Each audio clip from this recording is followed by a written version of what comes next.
বিদ্যুৎ প্লান্টের সরঞ্জাম নামাতে একটি জেটি ঘাট বানানোর জন্য দরকার ছিল বেশ কিছু জমির। সে অনুযায়ী জমি অধিগ্রহণ করা হয়, কিন্তু নিজের পৈতৃক জমির কাগজ প্রকল্প কর্মকর্তাদের হাতে তুলে দিলে সব হারায় জমির মালিক মিরাজ। অধিগ্রহণের টাকা মিরাজের হাতে তুলে না দিয়ে সেই টাকা ভাগ করে দেওয়ার দায়িত্ব দেওয়া হয় তৎকালীন ইউপি সদস্য ও আওয়ামী লীগের দাপুটে নেতা সালাম খানের ওপর। কিন্তু এই বিশ্বাসই তাদের জীবনে বিপর্যয় ডেকে আনে। আমার কাছ থেকে সমস্ত ডকুমেন্টস, এনআইডি কার্ডের ফটোকপি, সমস্ত কিছু নিছে। আমার বাবার নাম সমস্ত ডকুমেন্টস নেওয়ার পর তারপর চাইনিজ টাকা দিছে আব্দুল সালাম খানের অ্যাকাউন্টে। পর সবাইকে টাকা সে দিছে, কিন্তু আমার টাকাটা দেয় নাই। পরে যখন আমি জিজ্ঞাসা করছি, দাদা আমি কি টাকা পাবো না, তখন বলতেছে তোর জায়গা বাজে নাই। হ্যাঁ, তোর জায়গায় এখানে দাগ খুঁজতের নাম্বার নাই। Japan Bangladesh joint venture company JBS holdings limited জমির মালিকদের প্রতিনিধি হিসেবে টিএনজিন ইন্টারন্যাশনাল পাওয়ার ও China construction bridge engineering bureau group limited থেকে কোটি টাকা তুলে নেন সালাম খান। তবে কম বেশি সবার অর্থ ফেরত দেওয়া হলেও ভুক্তভোগী মিরাজের 30 লাখের 1 টাকাও দেওয়া হয় না তাকে। আওয়ামী লীগের দাপটের কারণে কেউ কিছু বলতেও পারেনি প্রভাবশালী সালাম খানকে। সমস্ত টাকাটাই যার মাধ্যমে যার অ্যাকাউন্টে আসছে সালাম খান একটা অ্যাকাউন্টে, একজনের অ্যাকাউন্টে সমস্ত টাকাগুলো পে করছে। পে করার পরে এই টাকাগুলো বন্টনটা সঠিকভাবে হয় নাই।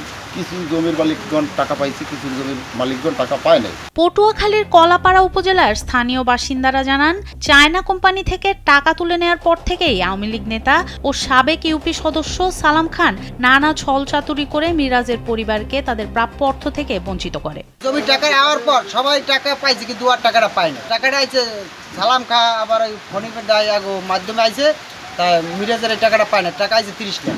টিপিসি প্রকল্পের তৎকালীন কর্মকর্তা মোহাম্মদ নাসিম জানান, সকলের সম্মতিতেই বিপুল পরিমাণ অর্থ সালাম খানের হাতে তুলে দেওয়া হয়েছিল, কিন্তু তিনি তা নিয়ে প্রতারণা করেছেন।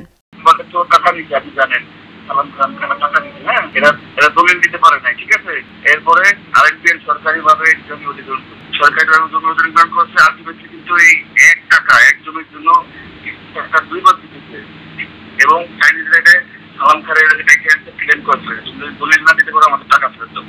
এই অর্থ আত্মসাতের অভিযোগ সম্পর্কে জানতে চাওয়া হলে সালাম খান কৌশল করে গণমাধ্যমকে এড়িয়ে যান এবং পরে আর ফোন ধরেননি।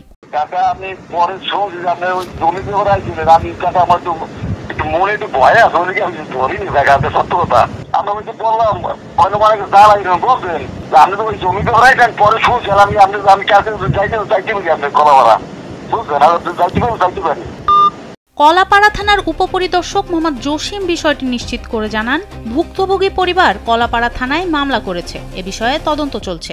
ওই বিষয়ে একটা অভিযোগ পাইছে, যেটা হলে মিরাজ হাওলাদার দিয়েছে যে ওই যে সালাম মেম্বারের বিরুদ্ধে যে ওনার জমি নাকি দখল করে মানে ওই যে প্রজেক্টে নিচে, ওখানে ওই সালাম মেম্বার ছিল যে সকলের প্রতিনিধি, যে জমিগুলো একবার করছে ওর প্রতিনিধি ছিল সালাম মেম্বার। টাকা নিয়ে পরবর্তী সবাই যারা জমির মালিক তাদের সবাই দিচ্ছে, কিন্তু মিরাজের অভিযোগ হইল যে সবাই দিচ্ছে কিন্তু মিরাজ টাকা দেয়। পরবর্তীতে সালাম ভাইয়ের ওখানে গেলাম, সালামের পাইনি। এখন ওনার সাথে কথা বলতে পারলে তারপরে বিষয়টা কি শুনে তারপরে প্রয়োজনীয় যে ব্যবস্থা নেওয়া যায় সেটাই অবশ্যই আমরা নেব।